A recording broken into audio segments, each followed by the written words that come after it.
2025 ജേണലൊക്കെ ഉണ്ടാക്കി വെച്ചെന്നല്ലാതെ അതിനൊന്നും make over ചെയ്തെടുത്തിട്ടില്ല. 2025 ജനുവരി 1 എന്ന് വിചാരിച്ച് കാത്തിരുന്നതാണ്. അപ്പോൾ ആദ്യത്തെ പേജിൽ ഞാൻ 2025 നല്ല വെടുപ്പാക്കി എഴുതി കൊടുക്കുന്നുണ്ട്. എന്നിട്ട് അതിനെക്കുറിച്ച് എംപ്ലിഷ്മെൻറ്റ് ചെയ്ത് കൊടുക്കുന്നുണ്ട്. പിന്നെ ഒരു നാച്ചുറൽ എഫക്റ്റ് കിട്ടാൻ വേണ്ടി ഒരു ചെടിൻ്റെ വള്ളിയൊക്കെ 2025 മുകളിൽ തൂക്കിയിട്ടിടുന്നുണ്ട്. നമ്മുടെ വീഡിയോ കാണുന്ന കുട്ടി വ്യൂവേഴ്സ് അവരുടെ നെയിമൊക്കെ കമൻറ്റ് ചെയ്തിരുന്നു. ഖദീജ, റിതു, ഫർഹ, തസ്നി, ആദ്യ, വൈഗ. അപ്പോൾ എല്ലാവർക്കും ഒരു ഹായ്. അപ്പോൾ നെയിം കമൻറ്റ് ചെയ്യുന്നതിൻ്റെ കുട്ടി വ്യൂവേഴ്സ് നമ്മുടെ ചാനൽ കൂടി ഒന്ന് സബ്സ്ക്രൈബ് ചെയ്യണേ.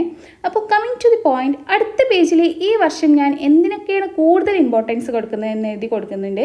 ഫോൺ യൂസൊക്കെ ഒന്ന് കുറക്കണമെന്ന് വിചാരിക്കുന്നുണ്ട്. സാധിച്ചാൽ മതിയായിരുന്നു. പിന്നെ കുറച്ച് റൊമാൻറ്റിക് ലൈഫൊക്കെ ആക്കണമെന്നൊക്കെ ഉണ്ട്. പിന്നെ പ്രധാനപ്പെട്ട ഒരു കാര്യം സ്റ്റഡി വെൽ. അത് ഭയങ്കര മടിയാണ്. എന്നാൽ ഈ വർഷം നന്നായി പഠിക്കണം. ഇടയ്ക്ക് ഇത് എടുത്തു നോക്കുമ്പോഴെങ്കിലും ഈ ചിന്ത വന്നാലോ. അങ്ങനെ കുറച്ച് പോയിന്റ്സ് ഒക്കെ എഴുതി കൊടുത്തിട്ടുണ്ട്. ഇനി ഇതൊന്ന് മുഞ്ചാക്കി എടുക്കണ്ടേ. അപ്പോൾ എന്നെക്കൊണ്ട് പറ്റുന്ന പോലൊക്കെ ഞാൻ ക്യൂട്ടാക്കി എടുത്തിട്ടുണ്ട്. അപ്പോൾ ഇതാണ് നമ്മുടെ ജേണലിൻ്റെ ഫൈനൽ ലുക്കായിട്ട് വരുന്നത്. കുറച്ചും കൂടിയൊക്കെ ഒന്ന് ഞാൻ പ്രതീക്ഷിച്ചിരുന്നു, പക്ഷേ പറ്റിയില്ല. ഇത്രയൊക്കെ തന്നെ എന്നെക്കൊണ്ട് പറ്റിയിട്ടുള്ളൂ. അപ്പോൾ നിങ്ങൾക്ക് ഇഷ്ടപ്പെട്ട ലൈക്ക് ചെയ്യുക, കമൻറ്റ് ചെയ്യുക, സബ്സ്ക്രൈബ് ചെയ്യുക.